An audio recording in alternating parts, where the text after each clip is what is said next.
సిద్దిపేట జిల్లా చెర్యాల మున్సిపాలిటీలో జరుగుతున్నటువంటి మున్సిపల్ ఎలక్షన్లో భాగంగా ఈరోజు 7వ వార్డు నుంచి పోటీ చేస్తున్న అభ్యర్థి పోతుగంటి ప్రసాద్ అను నేను కాంగ్రెస్ పార్టీ అభ్యర్థిగా 7వ వార్డు నుంచి పోటీ చేస్తున్నాను. నేను గెలిచిన వెంటనే నా వార్డును చెర్యాల పట్టణంలోనే ఆదర్శ వార్డుగా తీర్చిదిద్దుతానని వార్డు ప్రజలందరికీ హామీ ఇస్తున్నాను. గత బీఆర్ఎస్ ప్రభుత్వంలో చెర్యాల పట్టణము అన్ని రంగాలలో నష్టపోయినది. అభివృద్ధి శూన్యం, మాటలకే పరిమితమైంది. కానీ కాంగ్రెస్ ప్రభుత్వంలో మన చెర్యాల అభివృద్ధి బాటలో నడుస్తుంది. మేము గెలిచిన వెంటనే అభివృద్ధితో పాటు చెర్యాల రెవెన్యూ డివిజన్ లో ఏర్పాటు చేసే దిశలో పనిచేస్తానని ప్రతి ఒక్కరూ పేరు పేరున శిరసు వంచి నమస్కరిస్తున్నాను. మీ అమూల్యమైన ఓటు చేతి గుర్తుకు వేసి నన్ను గెలిపించాలని మనవి చేసుకుంటున్నాను అని తెలియజేశారు. గతంలో ఆర్థిక బలం లేక నన్ను ఓడించారు.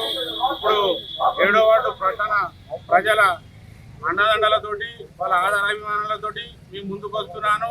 మీ పేదింటి బిడ్డను నన్ను ఆదరించి గెలిపిస్తారని, అదేవిధంగా నేను మన కాలనీలోని వస్తున్నటువంటి వర్షపు నీరు కానీ గత 30 సంవత్సరాలుగా ఎటువంటి వరద ముంపు లేనటువంటి మన ప్రాంతాన్ని ఈ గత బీఆర్ఎస్ ప్రభుత్వము ఒక 10 సంవత్సరాల పాలనలో మత్తడి ప్రాంతాన్ని ఆక్రమించుకొని మన కాలనీలోకి వరద నీరు వచ్చే విధంగా చేసిరు. దానికి అన్ని కుట్రలు పన్నీరు.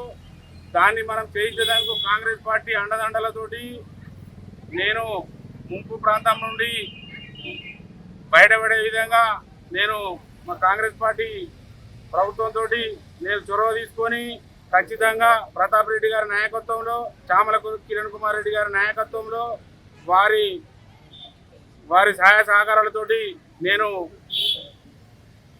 అభివృద్ధి చేస్తానని, అదేవిధంగా మన 7వ వార్డు ప్రజలకు అన్ని విధాల సహాయ సహకారాలు అందిస్తానని, అదేవిధంగా పిల్లలకు మార్నింగ్ వాకర్స్ కొరకు ఓపెన్ జిమ్ ఏర్పాటు చేస్తానని, అందరికి అందుబాటులో ఉంటానని, మరియు స్టీల్ బ్యాంక్ ఏర్పాటు చేస్తానని, నన్ను ఆదరించి గెలిపిస్తారని కోరుకుంటున్నాను.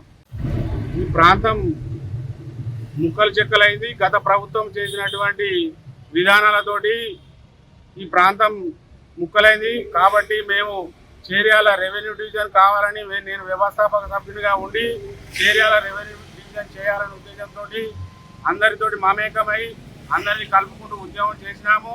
ఇప్పుడు ఉన్నటువంటి కాంగ్రెస్ ప్రభుత్వం అండదండలతోటి రాబో రోజులలో చెర్యాల రెవెన్యూ డివిజన్, అదేవిధంగా చెర్యాల నియోజకవర్గంగా పునరుద్ధరించేందుకు నా శాయశక్తులా నేను కృషి చేస్తానని కోరుకుంటున్నాను. గతంలో ఏ విధంగా ఉన్నానో నేను మీ ఇంటి బిడ్డను, మీ తమ్ముడిని, మీ అన్నను, మీ సోదరునిగా నన్ను భావించి మీకు ఆపదొస్తే కష్టకాలంలో నేను అర్ధరాత్రి అపరాత్రి చూడకుండా నాకు ఒక ఫోన్ చేస్తే మీకు అందుబాటులో ఉంటా. నేను గల్ల మీద కూర్చునేటోని కాదు, గల్లీల పట్ల తిరిగేటోని. నన్ను ఆదరించుర్రి, నన్ను అభిమానించుర్రి.